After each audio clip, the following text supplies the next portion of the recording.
Hello everyone, it's Jamal Thomas. Welcome to the Progressive Soapbox. So, interesting report that just came out. Donald Trump has cut funding for the White Helmets. This is fascinating. Now, the White Helmets has come up to a certain bit of scrutiny. The mainstream media and the press is the mainstream media, but the press for the most part lionize these guys as being these stalwart, brave, selfless people who are going into this war zone and rescuing babies and braving the Syrian government as it rains down terror and brimfire on these noble people just trying to protect civilians, etc., etc. It sounds like that may not necessarily be their main and sole mission.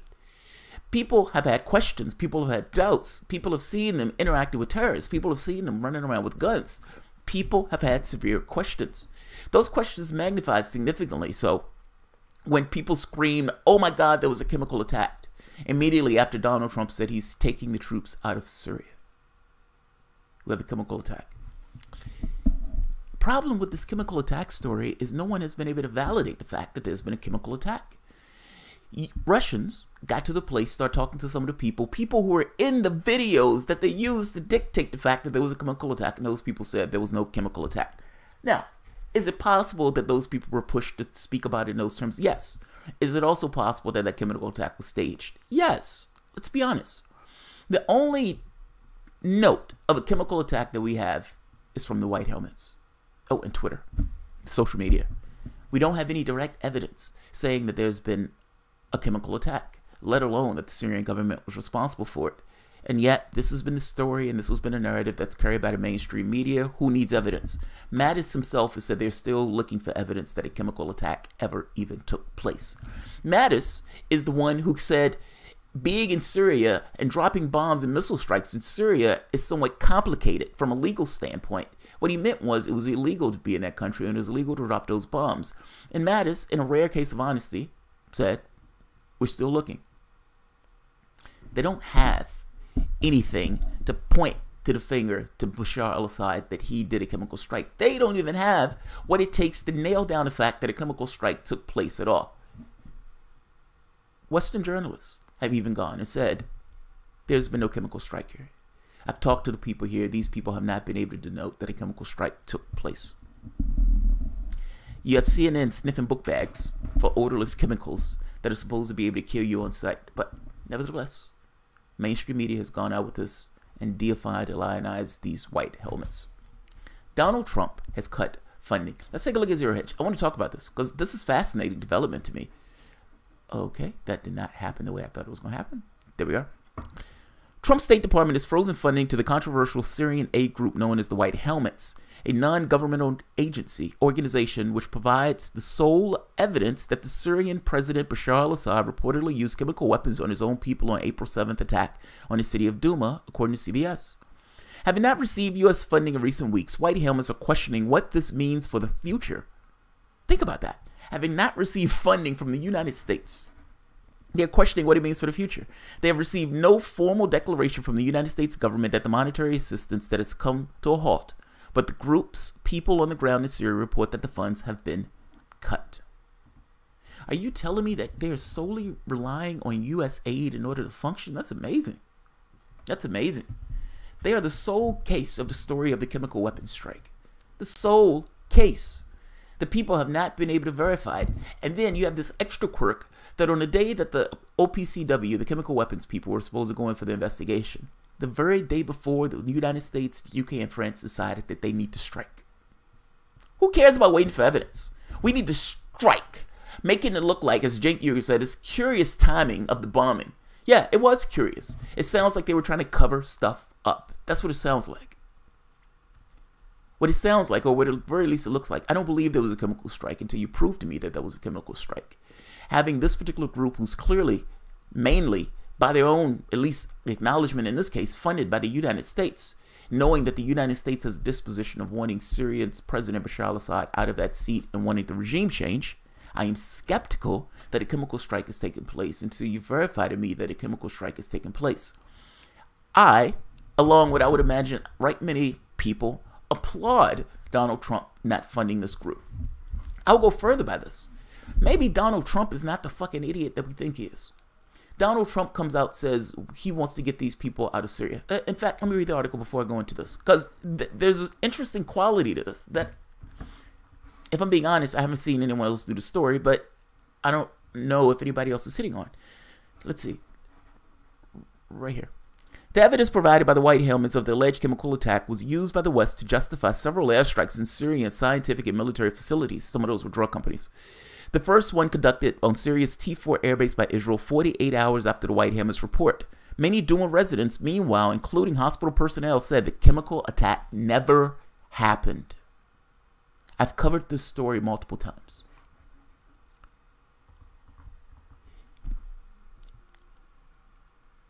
I am going to say something that goes against what my perceptions of Donald Trump is. But assume for the moment, and I'm going to give him the benefit of the doubt. You already know my disposition towards Trump, so bake all that into the cake when I'm saying this.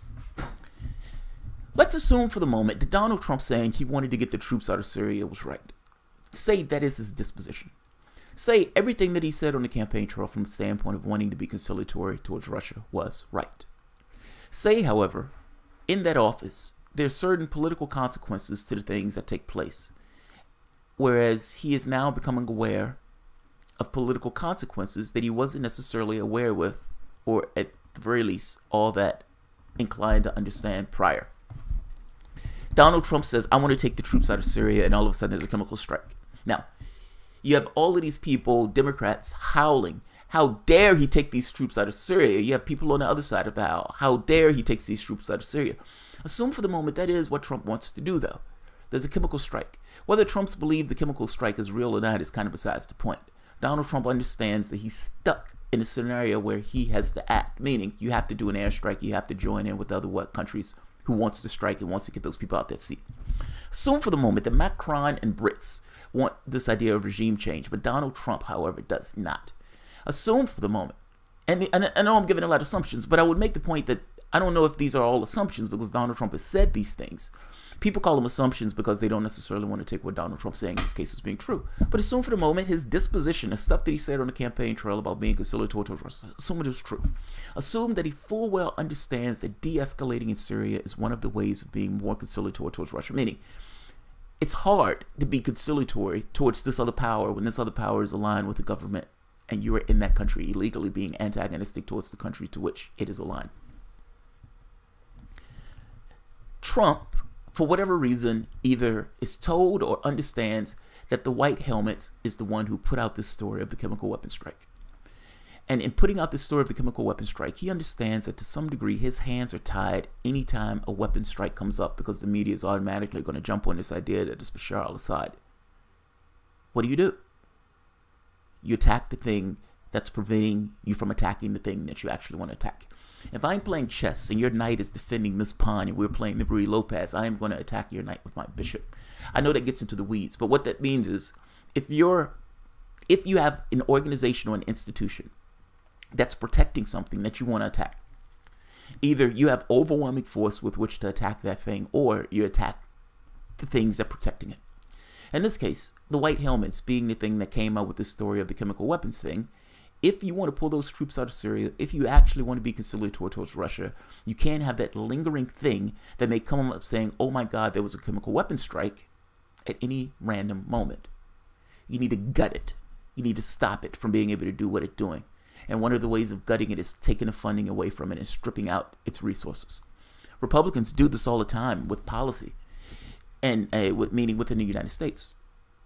I welcome this, by the way. I want us out of Syria. I don't think we should be in that country. I think it's illegal. Not just I think it's illegal. I think having that war bubble on for the time that it's been bubbling on has been worse for the Syrian people, not better. If the Syrian people themselves want to change that government, that is up for them to change that government. It's not necessarily for us to intervene and intrude and cause this much bloodshed that's been going on in that country. We've made these matters worse, not better. If Donald Trump, if he's aware that the white helmets are the ones who came up with this story, if he's aware that he wants more maneuverability with regards to latitude of Russia and latitude of this kind of being more piecemeal and not necessarily want to bring us to the brink of World War II, say for the moment that he wants to pivot to be more hawkish towards Iran. That's why I don't necessarily give him any accolades on this. But let's say he wants to do this is, look, I can't do both. I can't be in Syria and be antagonistic towards Russia in Syria and pivot towards Iran, the place that I don't particularly like, the place that I've been bitching about, and the place that Russia may give me less shit about. If he wants to pivot towards Iran, he may be trying to extricate himself from Syria. And like he said before, I'm pulling the troops out of Syria. Well, you have a chemical weapon strike. Well, maybe the way you try to pull those troops out of Syria is not supporting the group that was responsible for you getting more involved in Syria, the White Helmets. It's very possible he's doing this purely because he wants to be more antagonistic towards Iran, which means he doesn't necessarily want to have his irons in both fires. If it was me, this would be the way that I would do it. I would defund the White Helmets. I would then pull my troops out of Syria.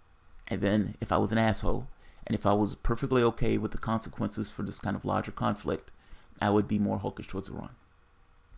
If I was a neocon, and I was a neocon that didn't necessarily want a major conflict with Russia, that's what I would do. Now, that being said, that's nonsense because I don't necessarily think Russia is going to let Iran take a hit by the United States. I could be wrong. I could be wrong. But we'll see. Either way, Russia or Trump is defunding is defunding the White Helmets. And I don't want this video to go too long, but just so we get a little bit right here. White Helmets, a 3,000 member NGO formerly known as the Syrian Civil Defense. Established in the late 2012, early 2013, after the group of 20 Syrians were trained and organized by former British Army officer James Le Mesurier. The group then received funding from Le Mesurier's Netherlands-based non-profit group Mayday Rescue, which is funded by grants from the Dutch, British, Danish, and German governments, essentially money being funneled from those governments into a particular organization to obfuscate the fact that those governments are funding the organization. Come on. I hate the way Zero Hedge site does this. Come on. Right here. If it ever comes up. Dude, you have so much shit on this page. I love your site, but Jesus Christ. Like, there's so many ads. Let's do this. Let's stop the page. And this right here. The United States has provided at least $32 million to the group, around 1/3 of their total funding, through a USAID scheme orchestrated by the Obama State Department and funneled to the White Helmets using Washington, D.C. contractor participating USAID's Syrian regional program, Chemonics. According to their website, the White Helmets have been directly funded by Mayday Rescue and a company called Chemonics since 2014. Yet, there's evidence that both of those organizations started supporting the White Helmets back in early 2013, right around the time the White Helmets claimed to have formed as self-organized groups. Mayday Rescue, as we said, is funded by the Dutch, British, German, and Danish governments. And Chemonics? They're a Washington, D.C. based contractor that was awarded $128.5 million in January 2013 to support a peaceful transition to a democratic and stable Syria as part of the USAID Syrian regional program. At least $32 million has been given directly to the White Helmets as of February 2018. Now, you know that the U.S. policy under Obama in Syria was regime change. You know that this is something that the UK government also put money towards, and in this case you have multiple organizations putting money towards that particular aim. We know that the Obama administration attacked, or at the very least wanted to strike Syria, despite the Defense Department knowing that there was evidence that that weapon strike might not, or the chemical weapon strike might not have came from Bashar al-Assad, but might have came from the terrorists themselves, seeing as even as the New York Times was reporting that the terrorists themselves had access to chemical weapons. We know that the latest chemical attack that Trump did in 2017 when he did those missile strikes, he did not know who did it because he didn't wait to find out. And Mattis himself says, we have no idea who was responsible for that chemical strike, missing the point that you guys attacked somebody when you didn't necessarily know if they were guilty of the thing that you were attacking them for, let alone the legalities of sending off those missile strikes when they pose no threat to the United States or our interests. And now we have this other situation of another strike. We know that the United States policy in Syria has been one of regime change. We know that the British policy in Syria has been one of regime change. And when we see all of the money that they've been dumping into those companies through these kind of private contractors and back-end channels and everything else, millions and millions of dollars. Let me ask you this. You're a group of terrorists. You're trying to take down the government. As a group of terrorists, you're supported by governments in the West. As a group of terrorists supported by governments in the West, you full well understand that the governments in the West want the Syrian government to be obliterated and taken down. But you also know that the West is not going to get fully involved into a larger conflict in your region of the world. So what do? You're losing the war. Russia and Iran has helped prop up the Syrian government, meaning that government is not going anywhere. Bashar al-Assad has withstood the Western powers and them paying terrorists to have a proxy war in that country. They're beating you. You're being obliterated. Donald Trump says, I'm taking the troops out. And you know, for the most part, he wants to be conciliatory towards Syria. What do? The White Helmets has been shown to have some level of affiliation with the terrorists in that region of the world. Not to mention the United States itself has had affiliations with the terrorists in that region of the world. That's not even secret. That's not even hidden. They want to call them rebels, but at the end of the day, we've been given weapons and munitions to pretty much anybody in that region, including ISIS. If you know you're about to be obliterated, and you hear the American president say he's leaving, what do? Do you stand there and get obliterated? Or after all these years of bloodshed and all these years of killing and murdering and raping and pillaging and everything else, do you fold up your tent and go home? Or do you try to do something that gets the West pulled further into the conflict? If you're Bashar al-Assad and you have everything, you've liberated over 90% of your territory, what reason would you have to do a chemical strike? I'm saying between the two, it makes more sense that the chemical strike was done by the terrorists. And in this case, we don't even know if the chemical strike took place. It is possible that the chemical strike that they're screaming about and they're saying about took place never took place at all. That this was all some kind of hoax in order to get the West further ensconced into this conflict. And if so, that should bring serious doubts on the credibility and reliability of the White Helmets. That being the case, Donald Trump pulling funding from this group may be a pretext for Donald Trump trying to pull his troops out of Syria. That's my thoughts. I could be wrong on it, but I suspect that this is somewhat of a pivot, or his attempt to pivot more to Iran and to be more conciliatory towards Russia, as he was trying to do in the first place. We will see. Time will tell. All right, guys. If you enjoy the content, please feel free to share, like, subscribe, and of course, you can always support through Patreon. Thanks, guys.